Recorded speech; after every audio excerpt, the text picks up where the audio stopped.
I've never told anyone this story before. Not the police, not my therapist, not even my closest friends. But it's been eating at me for 3 years now, and I can't carry this alone anymore. If you're listening to this, you're probably the kind of person who enjoys being scared. But I need you to understand, this isn't fiction. This happened to me in Portland, Oregon, in a house I can still drive by today. And sometimes, I still do. My name is Sarah, and I was 28 when I made the biggest mistake of my life. It started in March 2021. I'd just gone through the ugliest breakup of my life. Caught my boyfriend of 4 years cheating with my best friend. Classic story, right? I needed a fresh start. Somewhere far from San Francisco's suffocating tech scene, where I'd been working as a graphic designer. Portland seemed perfect. Quirky, affordable, full of creative energy. I found the listing on Craigslist. Victorian duplex in southeast Portland. Upper unit available. $1,200 a month, including utilities. The photos showed original hardwood floors, high ceilings, and those beautiful bay windows you see in old houses. Too good to be true, I thought, but I was desperate. Harold Grimsby met me at the property on a gray Thursday afternoon. He was probably in his mid-60s, with thinning gray hair and clothes that looked like he'd slept in them. But he seemed harmless, grandfatherly even. The kind of landlord who'd fix things quickly and leave you alone. Built in 1902, he said, running his hand along the banister as we climbed to the second floor. They don't make them like this anymore. Solid construction. These walls have seen a lot of history. The apartment was perfect. Spacious living room, updated kitchen, bedroom with those gorgeous bay windows facing the street. Harold watched me take it all in, his pale blue eyes following my every movement. "You live alone?" he asked. "Yes, just me." Good, good. This place suits a quiet person. The previous tenant was very quiet, too. Lovely girl about your age. Moved away suddenly, though. He shook his head sadly. They always do, eventually. I should have asked more questions about that comment. I should have asked a lot more questions. What about downstairs? I gestured toward the floor. Oh, that's vacant. Has been for months. Sometimes I do maintenance work down there, so you might hear some noise, but nothing too disruptive. Old houses, you know, they make sounds. The rent was incredibly reasonable for Portland, even in 2021. Harold explained he preferred stable tenants over maximum profit. "I like to take care of people," he said, with a smile that didn't quite reach his eyes. "When can you move in?" I signed the lease that afternoon. Harold insisted on keeping 2 spare keys, one for emergencies, one for maintenance. Standard stuff, I thought. He also asked for my work schedule, emergency contacts, and seemed particularly interested in whether I had family in the area. "Just being thorough," he explained when I hesitated. "I like to know my tenants are safe." Moving day was the following Saturday. Harold appeared twice while I was unloading my U-Haul, offering help I didn't need, and asking questions about my boxes. Did I work from home? What were my typical hours? Did I exercise in the evenings? Just friendly small talk, I told myself. That first night, I celebrated with takeout Thai food and a bottle of wine. The apartment felt perfect. My own space, my own rules, my own life. I fell asleep to the sound of rain against those beautiful bay windows. And that's when it started. I woke around 3 a.m. to the sound of footsteps directly below my bedroom. Slow, deliberate footsteps, like someone pacing. Harold must be doing late-night maintenance, I thought. Annoyed, but not alarmed. Old houses need work, especially Victorian-era plumbing. The footsteps stopped.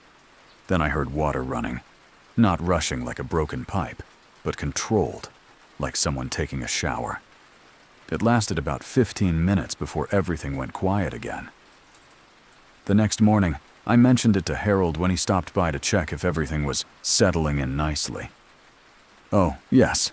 Sorry about that," he said, not meeting my eyes. "Had to check the water heater. These old systems, you know. Sometimes they need attention at odd hours." I believed him. God, I was so naive. The sounds continued every few nights. Always around 3 a.m. Always the same pattern. Footsteps, then running water. Then silence.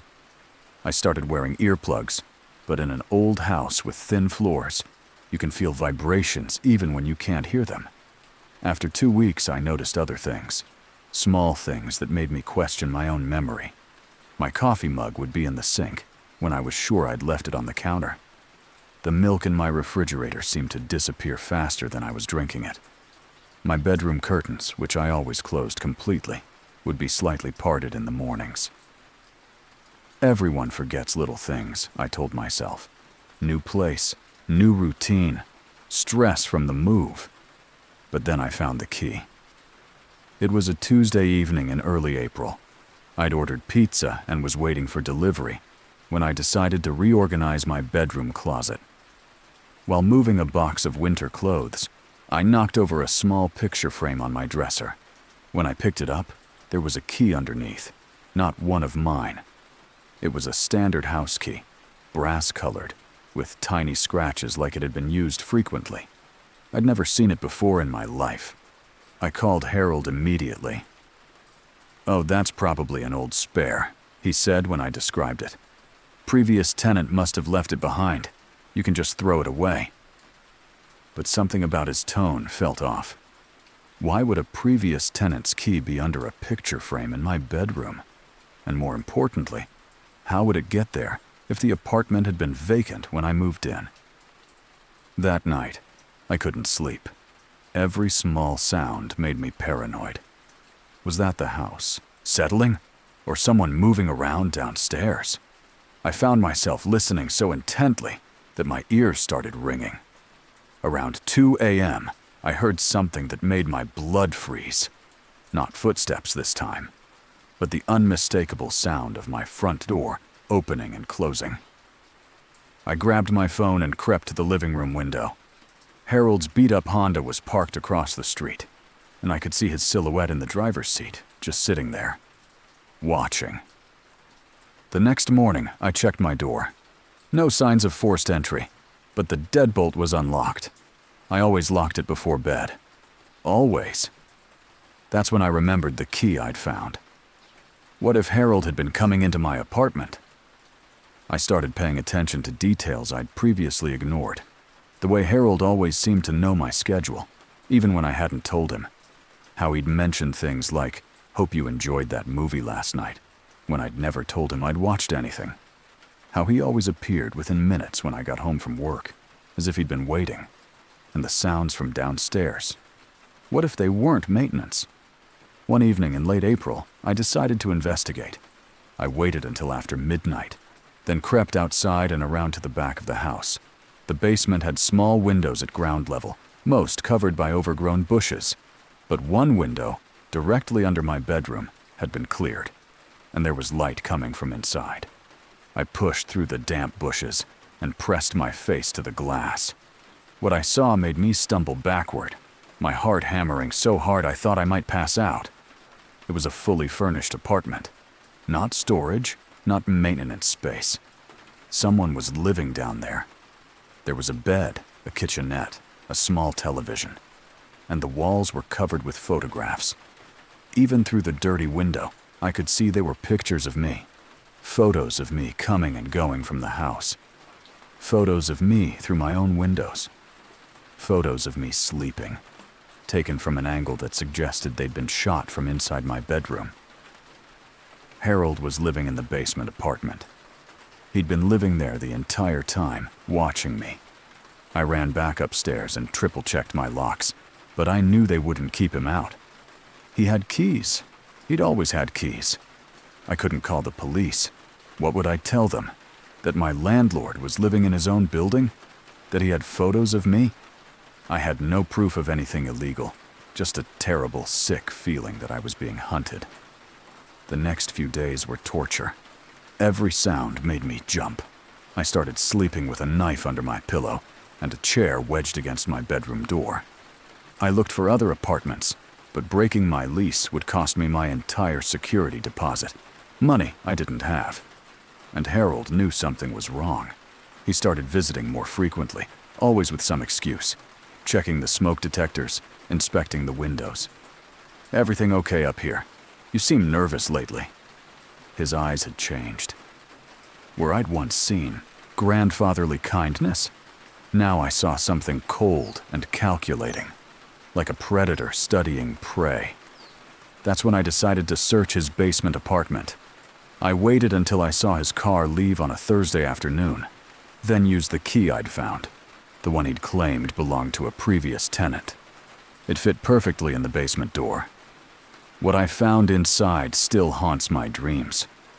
The apartment was exactly as I'd glimpsed through the window, but worse. The photos weren't just on the walls. They filled several binders, organized by date. Some went back months before I'd even moved in, meaning he'd been watching me during my apartment visits. But the photographs were nothing compared to the files. Harold had detailed folders for each tenant who'd lived upstairs. Not just me. There had been others. Young women, all of them living alone. Each file contained photocopies of their driver's licenses, social security cards, medical records. How had he gotten medical records?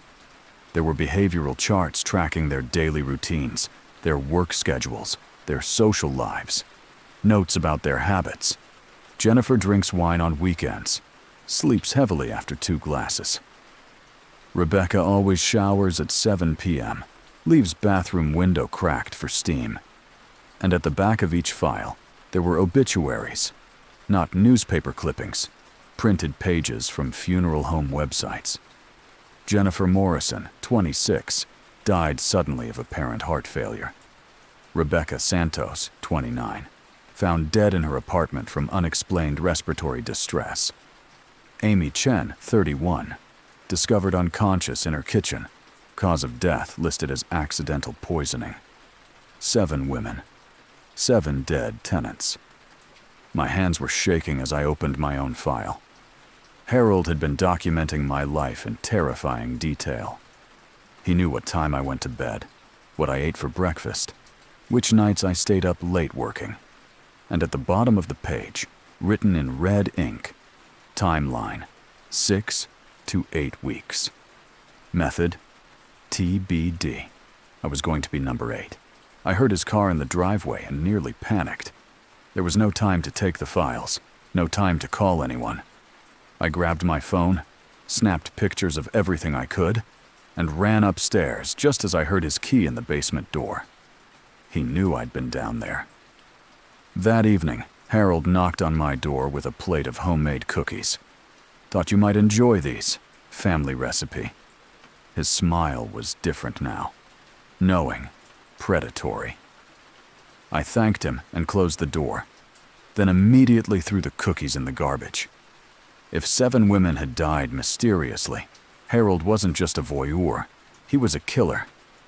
I tried to leave the next morning, but my car wouldn't start. The engine turned over, but died immediately, like it was out of gas even though I'd filled up 2 days earlier. Harold appeared within minutes, offering to help. "Car trouble? These old vehicles can be finicky. Why don't you go inside and I'll take a look?" I knew he'd sabotaged it. I knew he was ready to make his move. That night, I didn't even pretend to sleep. I sat in my living room with every light on, the knife in my lap, waiting. Around midnight, I heard his footsteps on the stairs outside my door. Not repair footsteps, hunting footsteps. The doorknob turned slowly. He was using his key. I waited until he was fully inside, then hit him with the brightest flashlight I owned, right in the eyes.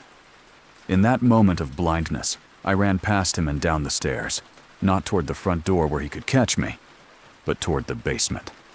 I was going to find proof. Harold followed, shouting something I couldn't understand. In the basement apartment, I grabbed one of his files and the binder of photographs. Evidence. As I ran toward the basement window I'd spotted earlier, Harold lunged for me. We fought in that cramped space, him trying to grab the files, me fighting to reach the window. He was older, but stronger than he looked, and I realized he'd done this before. 7 times before. In our struggle, we knocked over a small table, spilling its contents across the floor. That's when I saw them. Small glass vials filled with clear liquid, each labeled with a tenant's name. And one labeled Sarah. He'd been poisoning us. Slowly, carefully, making it look like natural deaths. The sight of my own name on that vial gave me a surge of desperate strength. I broke free, smashed the basement window with Harold's own lamp, and crawled out into the night. I ran 6 blocks to a 24-hour gas station and called 911 from their payphone. The police found Harold unconscious in the basement, surrounded by evidence of 7 murders. When they searched more thoroughly, they discovered 3 bodies buried in the crawl space under the house. Tenants who'd tried to leave before he could complete his timeline. The investigation revealed Harold's method. He'd been slowly poisoning our water supply with a drug that caused gradual organ failure. The symptoms looked like natural illness, and he'd been timing the deaths to occur just as leases were expiring, making it seem like coincidental tragedies. But here's what still keeps me awake at night. When police searched Harold's bedroom, they found a detailed plan for my murder, dated for that very evening. If I hadn't discovered the basement apartment when I did, if I hadn't found the files, I would have been dead within hours. The really horrifying part, Harold had done this for over a decade. I wasn't his first cycle of victims. Police found records suggesting he'd been moving from city to city, always renting to young women living alone, always following the same pattern. And he almost got away with it. Again, I moved out of Portland immediately after the trial, changed my name, changed my career, started over somewhere Harold would never think to look. But I still have nightmares about those photographs on his walls, about how long he'd been watching me before I even knew he existed. Sometimes I wonder how many other landlords are out there, in other cities, watching other young women through hidden cameras and planning their perfect crimes. I'll never rent from a private landlord again. I'll never live alone on the ground floor. And I'll never, ever ignore that feeling when someone watches you just a little too closely. The worst part isn't that Harold tried to kill me. The worst part is how normal he seemed, how easily I trusted him, how close he came to succeeding. If you're living alone, if you're renting from someone who seems just a little too interested in your life, please be careful. Because somewhere out there, another Harold is selecting his next victim, and she has no idea what's coming. If you're still listening to this, you probably understand why I needed to share it. Stories like this need to be heard. If this got under your skin the way it did mine, show it some love. It really helps keep these warnings alive.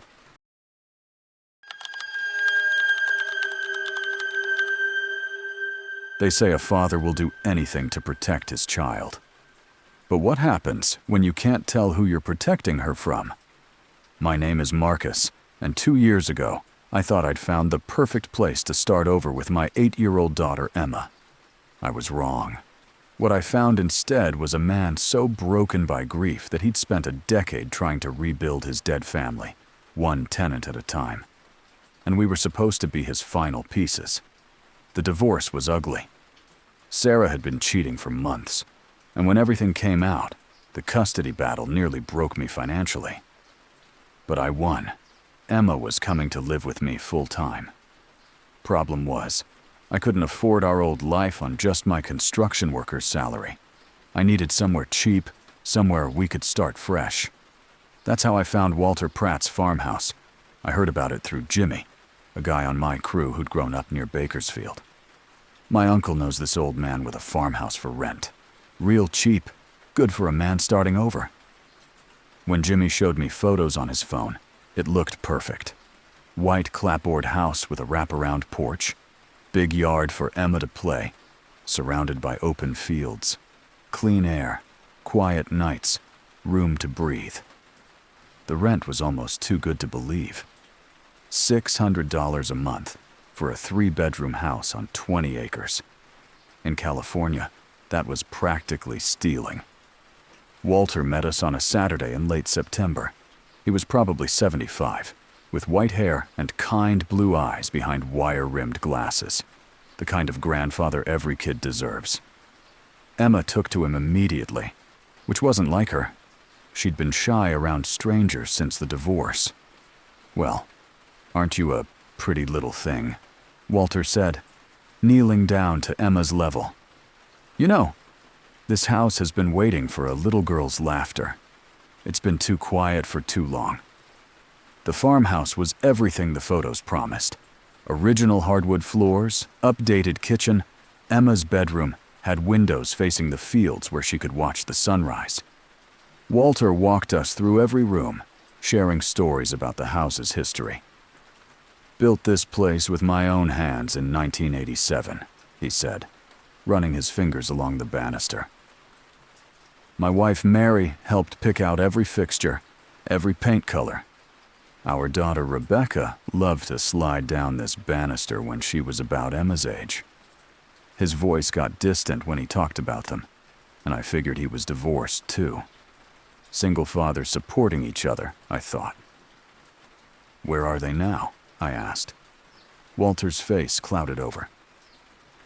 "Car accident 10 years ago this Christmas. Drunk driver ran a red light. Took them both in an instant." I felt terrible for asking. Emma, bless her heart, walked over and hugged Walter's leg.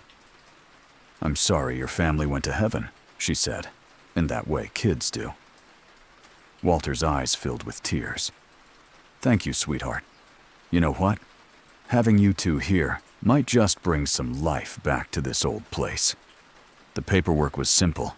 First month's rent, small, security deposit, no credit check. Walter said he preferred to judge people by character, not credit scores. "You've got honest eyes, Marcus, and Emma here reminds me so much of my Rebecca at that age." We moved in the following weekend. Walter helped carry boxes, set up Emma's bed, even brought over homemade cookies. "Mary's recipe," he said. "Rebecca always loved them." The first few weeks were perfect. Emma started at the local elementary school, made friends quickly. The house felt like home, in a way our old apartment never had. Walter checked on us regularly, bringing fresh vegetables from his garden, offering to fix a loose porch step, always asking detailed questions about our daily routines. "What time does Emma get home from school? Does she walk or take the bus? What's her favorite after-school snack?" I figured he was just being neighborly. Lonely old man enjoying having a family around again. But then Emma started having nightmares. "Daddy, the man watches us," she told me one morning over breakfast, dark circles under her little eyes. "What man, sweetheart?" "The sad man. He stands in the barn and watches our house, even at night." I looked out the kitchen window toward Walter's barn, about 200 yards from our house. I couldn't see anyone, but the building had several windows facing our direction. Maybe Walter did some late-night work out there. "Mr. Walter is just taking care of his farm, Emma. Nothing to worry about." But her nightmares continued. Every night, she'd wake up crying about the man who watches. Around the same time, I started noticing small things going missing. Emma's favorite hair ribbon, the blue one her mother had given her. A photo of Emma from our refrigerator. One of Emma's drawings from school. Kids lose things, I told myself. And Emma was still adjusting to a new place. Then I found Walter's key. I was fixing a loose floorboard in Emma's room when I discovered it hidden underneath.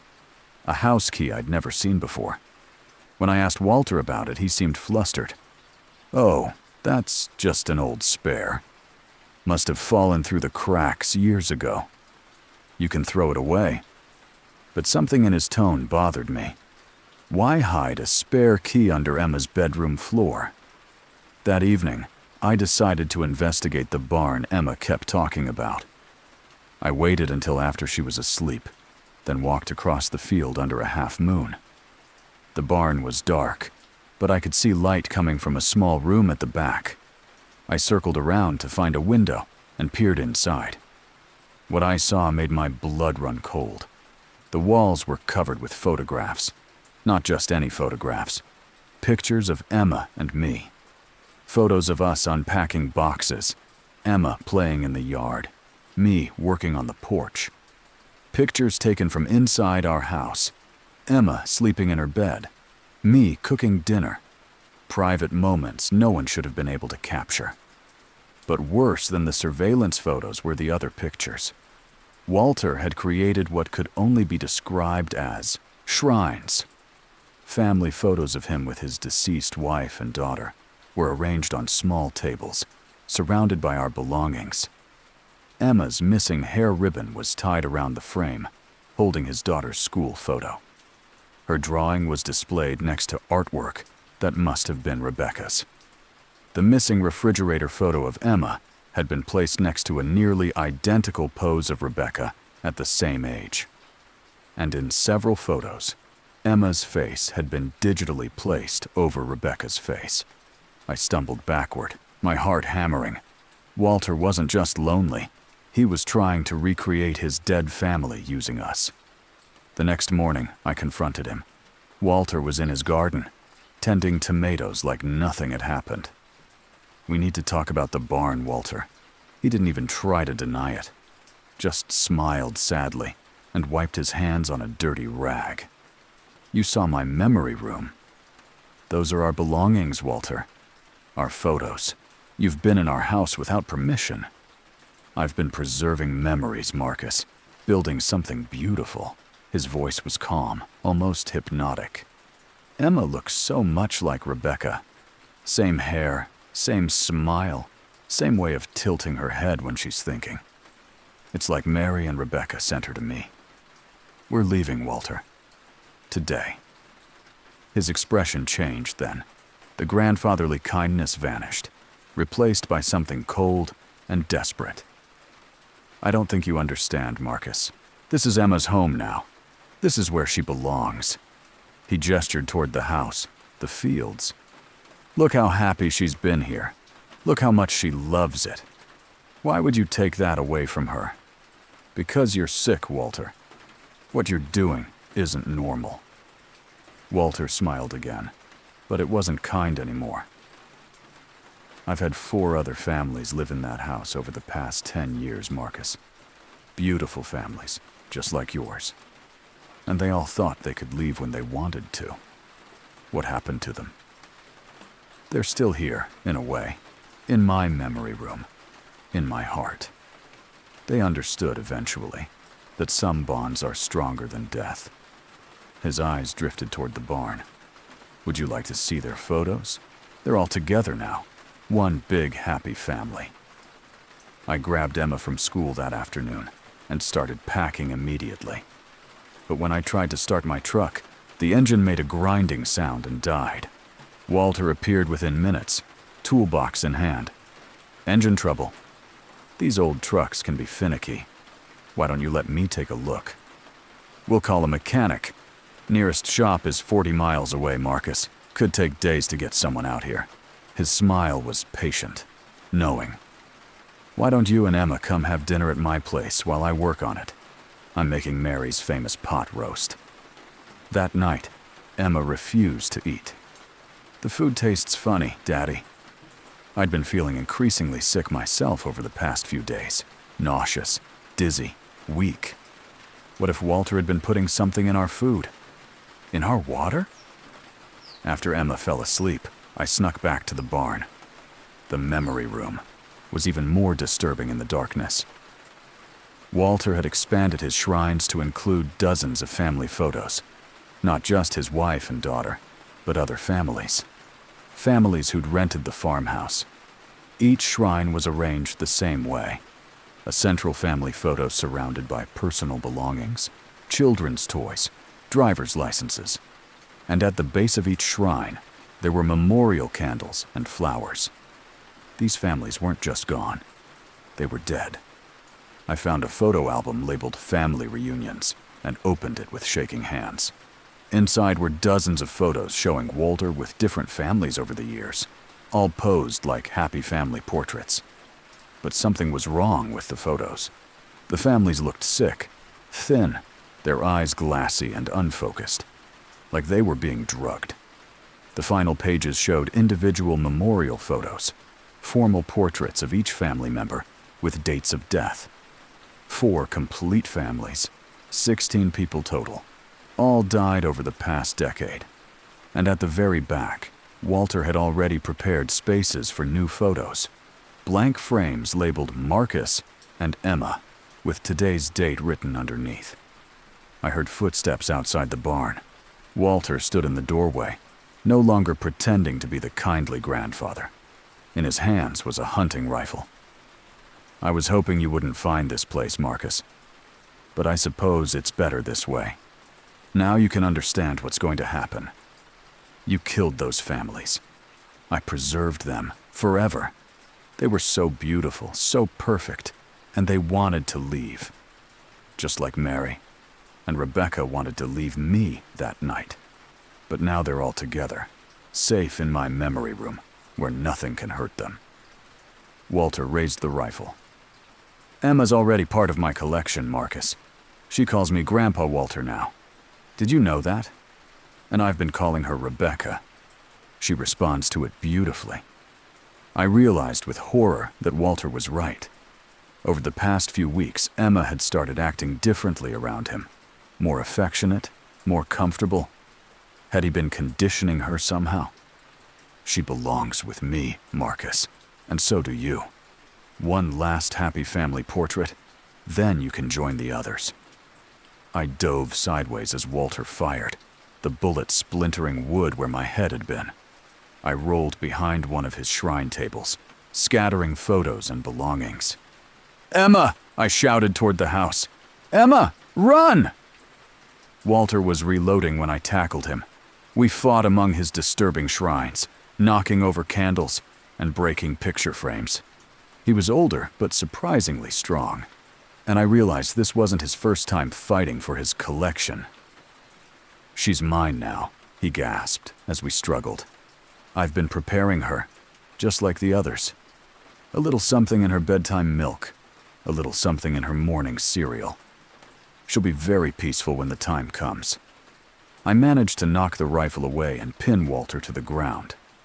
Through the barn window, I could see Emma running across the field in her pajamas, just like I'd taught her in case of emergency.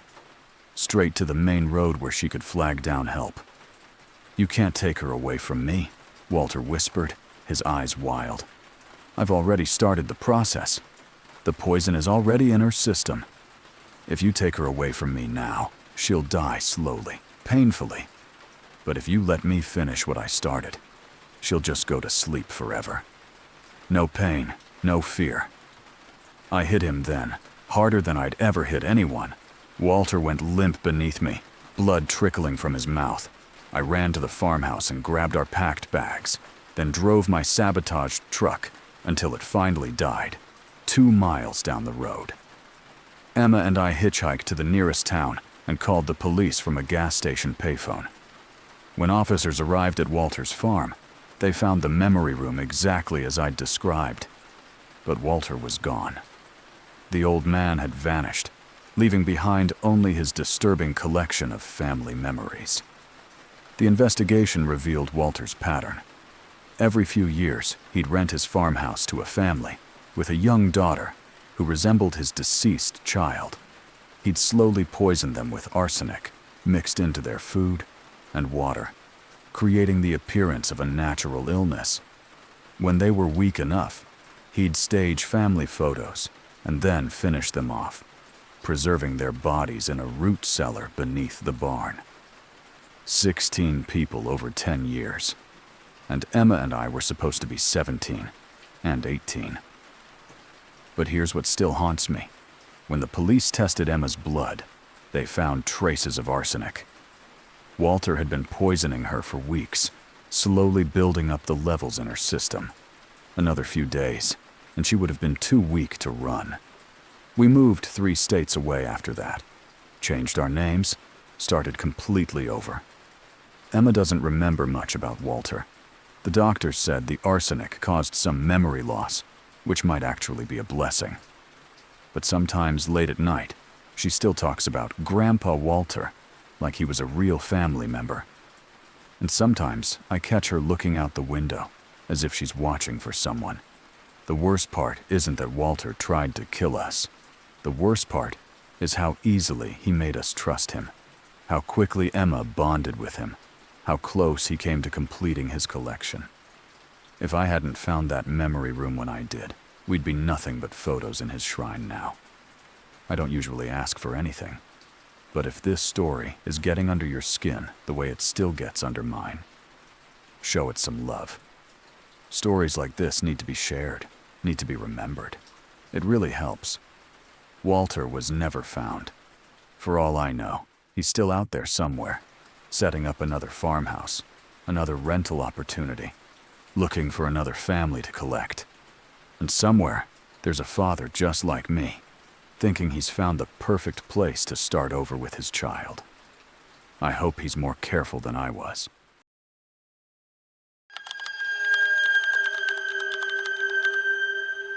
I'm a doctor. I believe in science, in evidence, in rational explanations for everything. Or at least, I used to. My name is Dr.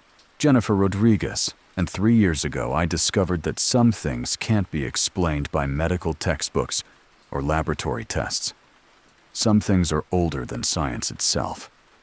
What I'm about to tell you happened in Detroit, in a building that still stands today. And I need you to understand. What lives in that foundation isn't finished feeding, and it's looking for its next harvest. I was 31, halfway through my pediatric residency at Detroit Medical Center, and finally ready to stop throwing rent money away. David, my fiancé, was a software engineer making good money, and we'd been talking about buying our first place together. Nothing fancy, just something we could call our own. Detroit's housing market was perfect for young professionals like us. Historic buildings with character, prices that didn't require selling a kidney, neighborhoods on the rise. David wanted the suburbs, but I fell in love with the city's Corktown district, Victorian brownstones with original details, walking distance to the hospital. That's how I found Vera's building. The listing described it as a historic 1885 brownstone converted to luxury apartments. The photos showed exposed brick walls, original hardwood floors, and basement units with surprisingly high ceilings. At $1,400 a month, it was almost too good to be true. Mrs. Vera Kozlov met me on a gray October afternoon. She was probably 75, with silver hair pulled back in an elegant bun, and sharp green eyes that seemed to see right through you. Her accent was faint, but unmistakably Eastern European. Doctor. Rodriguez, yes? You work at the medical center. She looked pleased when I nodded. Good. This building appreciates educated tenants, people who understand complexity. The brownstone was beautiful.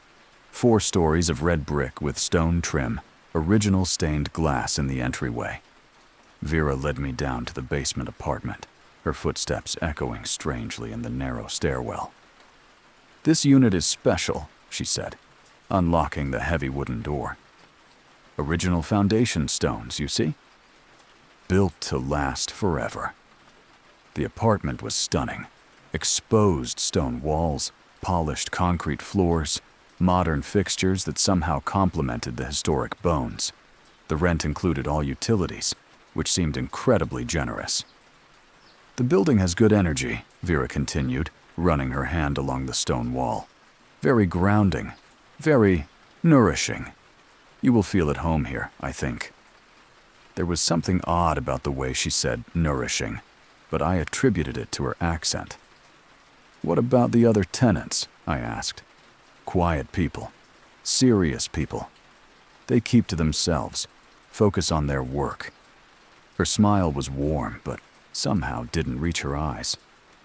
Though I must warn you, the basement can be particular. Best not to disturb certain areas. Old buildings have their... Of some secret society. All this talk of celestial origins and reckonings. It's positively cloak and dagger. Poirot closed his notebook with a snap. A secret society, Hastings? Perhaps. But more likely, the language is a mask for something simpler. Greed, ambition, or revenge. The human heart is rarely as mysterious as it pretends to be. The Yardley estate, when they arrived, was a vision of Georgian splendour, its red brick facade framed by ivy and flanked by manicured gardens. Lady Yardley greeted them at the entrance, her composure restored, but her eyes still wary. She led them through a grand hall adorned with portraits of stern-faced ancestors, their gazes seeming to follow the visitors. "The vault is in the library," Lady Yardley explained, guiding them to a wood-panelled room lined with leather-bound books. A massive oak desk dominated the space, and behind it a portrait of a turbaned figure holding a gleaming gem hung prominently. Poirot paused, studying the painting. "A striking image, Lady Yardley. Who is this?" "My husband's great-grandfather, Sir Reginald Yardley," she replied. "He's the one who brought the Eastern Star from India. The family legend says he won it in a wager with a Maharaja, though I've always wondered if there's more to the story." Poirot's eyes lingered on the gem in the painting, its facets catching the artist's imagined light. "Indeed, legends often hide truths, Lady Yardley. Now the vault, if you please." She led them to a concealed panel behind a bookshelf, which slid open to reveal a steel door with a combination dial. Poirot examined it closely, his fingers brushing the cool metal. A fine piece of engineering, and only you and Lord Yardley know the combination. "Yes," she said, her voice barely above a whisper, "though I check it daily to ensure the diamond is safe." Poirot nodded, his expression unreadable. "I should like to see the grounds, Lady Yardley. A thief, if he is bold, may have studied your estate." They stepped outside, where the late afternoon sun cast long shadows across the lawn. Hastings, ever alert, scanned the horizon, half expecting to see a cloaked figure lurking in the shrubbery. Poirot, meanwhile, walked with deliberate slowness, his eyes darting to the windows, the paths, the distant gatehouse. "Tell me, Lady Yardley," Poirot said, pausing by a rose garden, "does your husband entertain many guests? Business associates, perhaps from abroad?"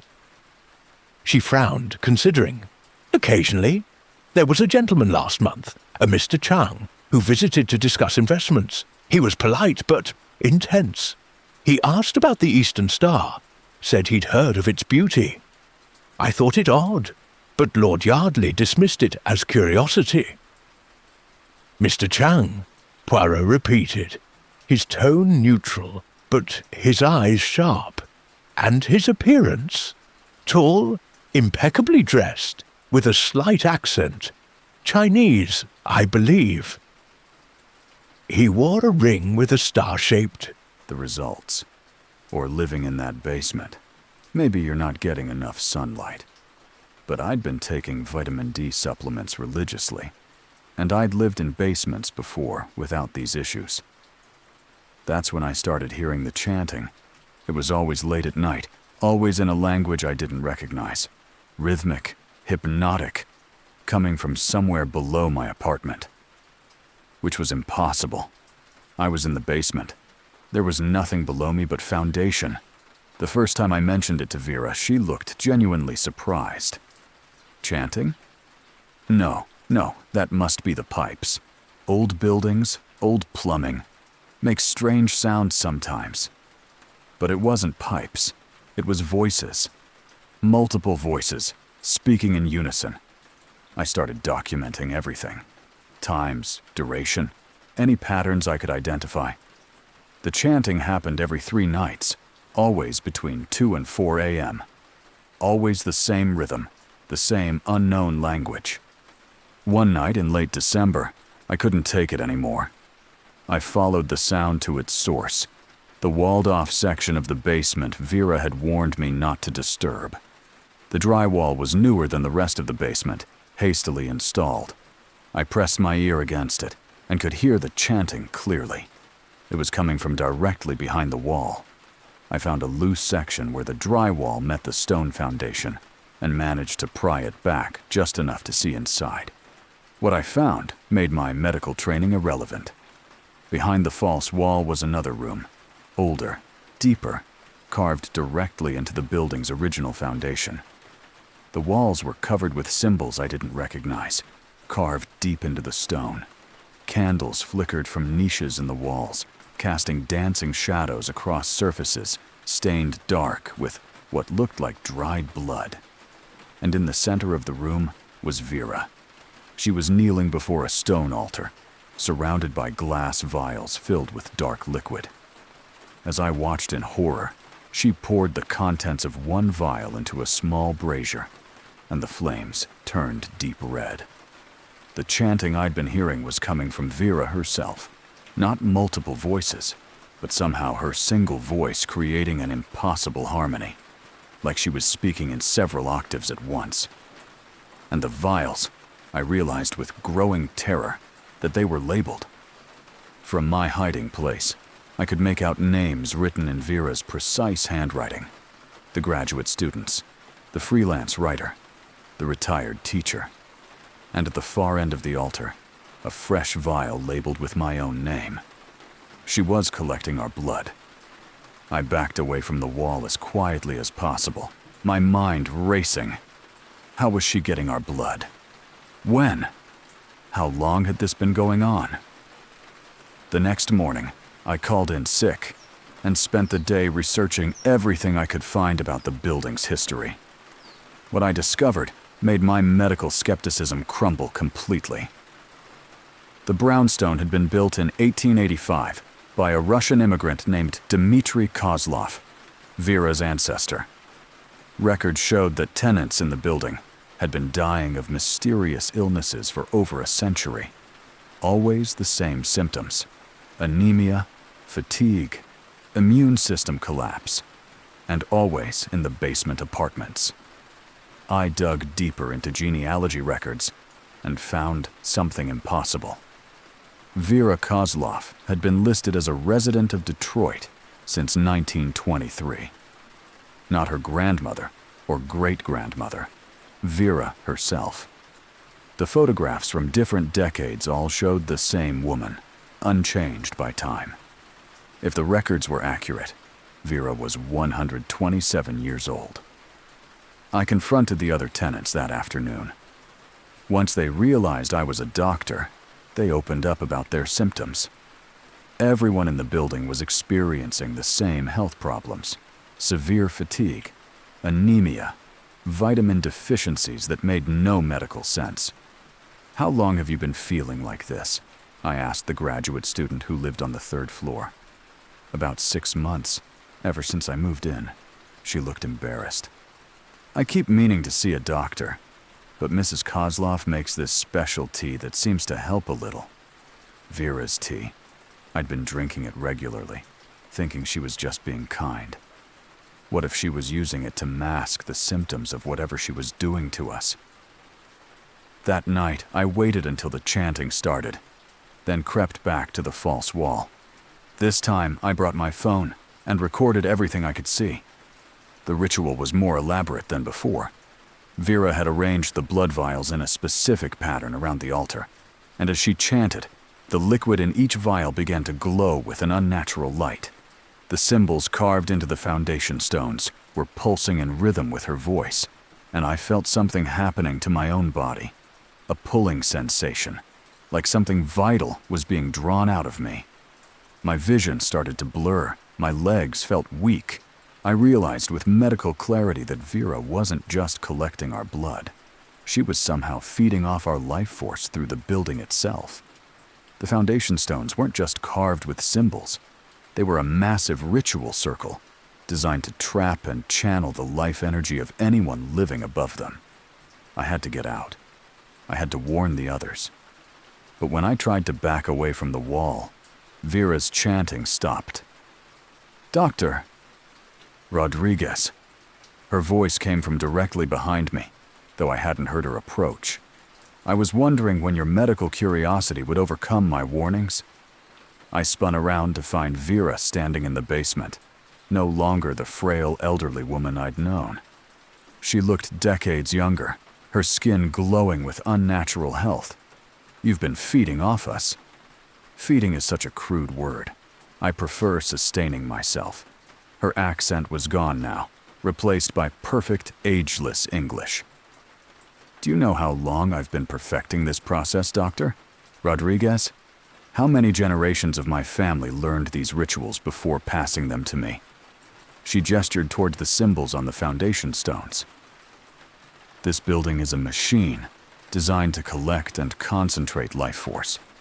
Every tenant who lives here contributes to my continued existence. The others who died, you killed them. They served their purpose, just as you will serve yours." Vera's smile was no longer warm. "Though you, my dear doctor, will be special. Your medical knowledge, your understanding of human biology. When I absorb your essence, I'll gain not just your years, but your expertise." "That's impossible." "Is it? You've seen the evidence, felt it in your own body." Vera moved closer, and I could see now that her eyes held depths that shouldn't exist in any human face. "The symptoms you've been experiencing aren't random, Jennifer. I've been preparing you, weakening your natural defenses, making you more permeable." I tried to run, but my legs collapsed. The ritual had already begun. "The basement apartments are positioned directly above the most powerful convergence points," Vera explained as I struggled to move. "Living here, sleeping here, breathing the air I've infused with my intentions. You've been participating in the ritual, whether you knew it or not." She showed me a journal filled with detailed notes about each tenant. Not just our names and addresses, but our medical histories, our family backgrounds, our estimated life forces. My entry was the most detailed, with calculations about optimal harvest timing and expected energy yield. "You were chosen specifically, Jennifer. A young doctor, healthy, intelligent, full of vitality." Vera's voice was hypnotic now, layered with harmonics that seemed to vibrate in my bones. The perfect final harvest.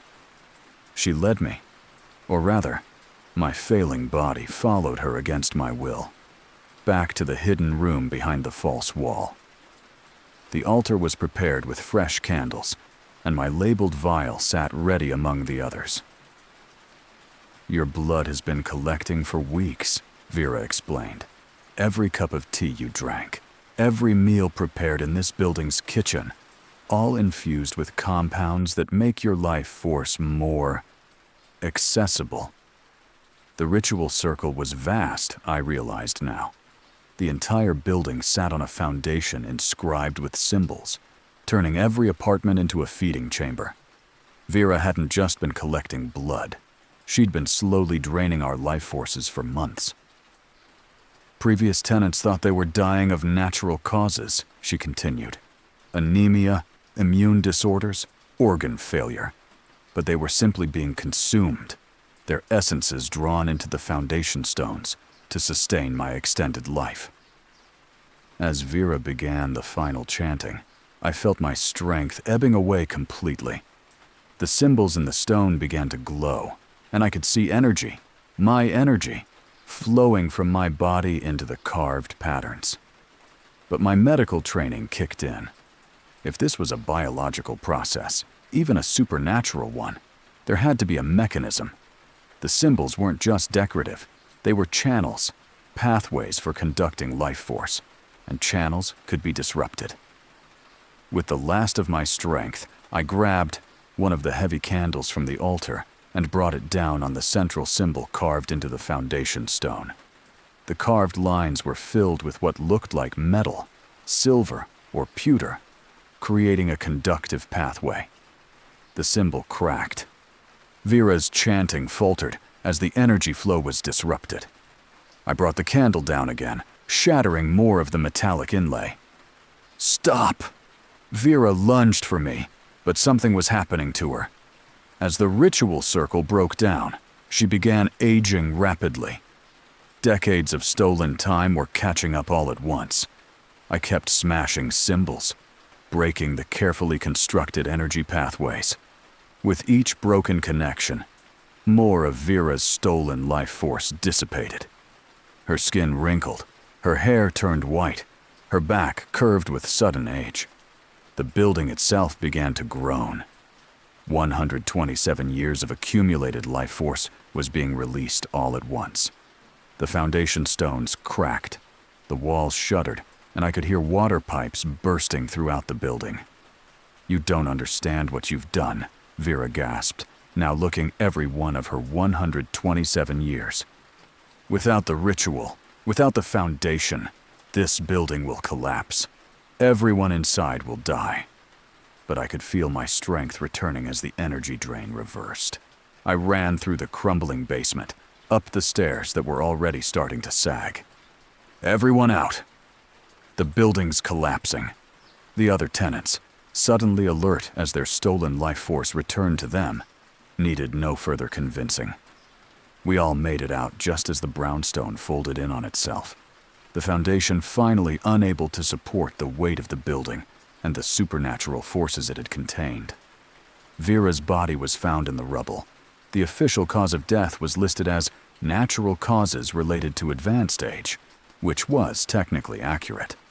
The real horror came later. When I had my blood tested after the collapse, I discovered something that still terrifies me. The ritual had left permanent changes in my DNA, genetic markers that shouldn't exist, cellular damage that resembled radiation exposure, but followed patterns I'd never seen in medical literature. David and I are still engaged, but we've postponed having children indefinitely. Because according to every genetic specialist I've consulted, there's a chance I might pass whatever Vera did to me to my offspring. The ritual may have ended, but its effects are still written in my genetic code. And sometimes, late at night, I can still feel that pulling sensation. Like something, somewhere, is still trying to feed off the life force Vera marked as hers. The lot where the brownstone stood is still empty. No developer will touch it. Soil samples show unusual mineral concentrations, and construction workers report feeling exhausted after just a few hours on the site. If you're looking for housing in Detroit, if someone offers you a basement apartment in a historic building at below market rent, if an elderly landlord talks about the building's energy or warns you not to disturb certain areas, please, listen to your instincts. Some foundations are built to last forever, and some things that should have died long ago are still feeding in the darkness beneath our feet.